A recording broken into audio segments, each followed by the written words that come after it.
Magandang gabi, Pilipinas! Narito ang pinakabagong lagay ng panahon para sa ating bansa. Patuloy pa rin ang epekto ng shear line na nagdudulot ng pag-ulan sa silangang bahagi ng Katimugang Luzon at halos buong Visayas. Asahan ang maulap na kalangitan na may mataas na tsansa ng mga pag-ulan sa buong Bicol Region, Quezon Province, Oriental Mindoro, Romblon, Marinduque, buong Visayas, Dinagat Islands at Surigao del Norte. Dahil dito, pinapayuhan ang lahat na magdala ng payong at maging alerto sa posibleng pagbaha. Samantala, sa natitirang bahagi ng Caraga Region, Northern Mindanao at Davao Region, posible rin ang mga pag-ulan dulot ng easterlies.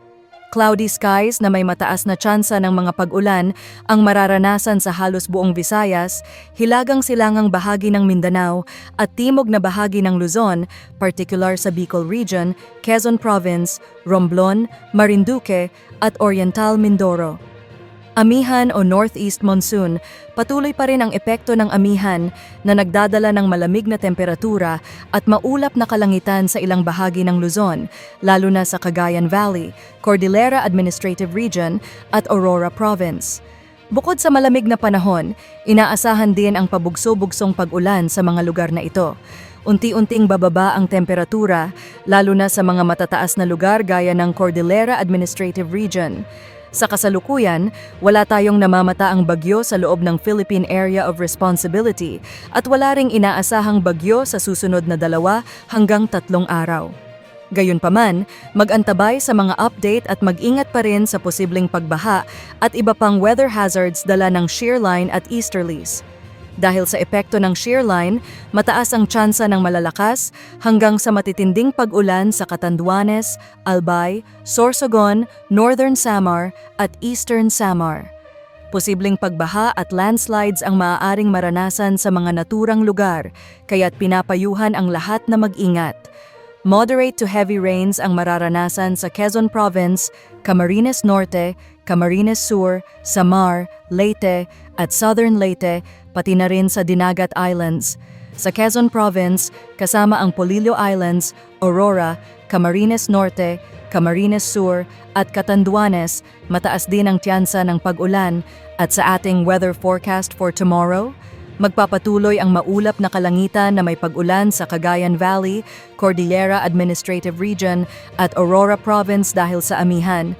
Sa Metro Manila, Western Northern at Central Luzon, asahan ang bahagyang maulap hanggang sa maulap na kalangitan na may posibilidad ng mahihinang pag-ulan. Samantala, sa Bicol Region, Quezon Province, Romblon, Marinduque at Oriental Mindoro, patuloy pa rin ang maulap na panahon na may tsansa ng scattered rains and thunderstorms dulot ng shear line. Sa Visayas at Mindanao, asahan pa rin ang maulap na kalangitan na may mataas na tsansa ng pag-ulan sa Eastern Visayas, Central Visayas, Caraga at Davao Region.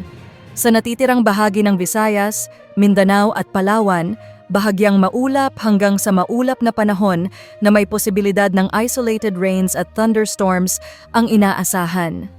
Sa ating lagay ng karagatan, nakataas pa rin ang gill warning sa malaking bahagi ng ating baybaying dagat, particular sa Batanes, Cagayan, kasama ang Babuyan Islands, Ilocos Norte, Ilocos Sur, Isabela, Aurora at Northern Quezon, kasama ang Polillo Islands. Camarines Norte, northern coast of Camarines Sur, northern and eastern coast of Catanduanes, eastern coast ng Albay, eastern coast of Sorsogon, northern and eastern coast of Northern Samar, at eastern coast of Eastern Samar. Dahil dito, hindi pa rin pinapayuhang pumalaot ang maliliit na sasakyang pandagat sa mga nasabing lugar dahil sa maalon hanggang sa napakaalon na kondisyon ng karagatan bunsod ng malakas na amihan. At sa ating 3-day weather outlook mula Friday hanggang weekend, sa Metro Manila, inaasahan ang bahagyang maulap hanggang sa maulap na panahon na may posibilidad ng isolated light rains or thunderstorms sa hapon at gabi.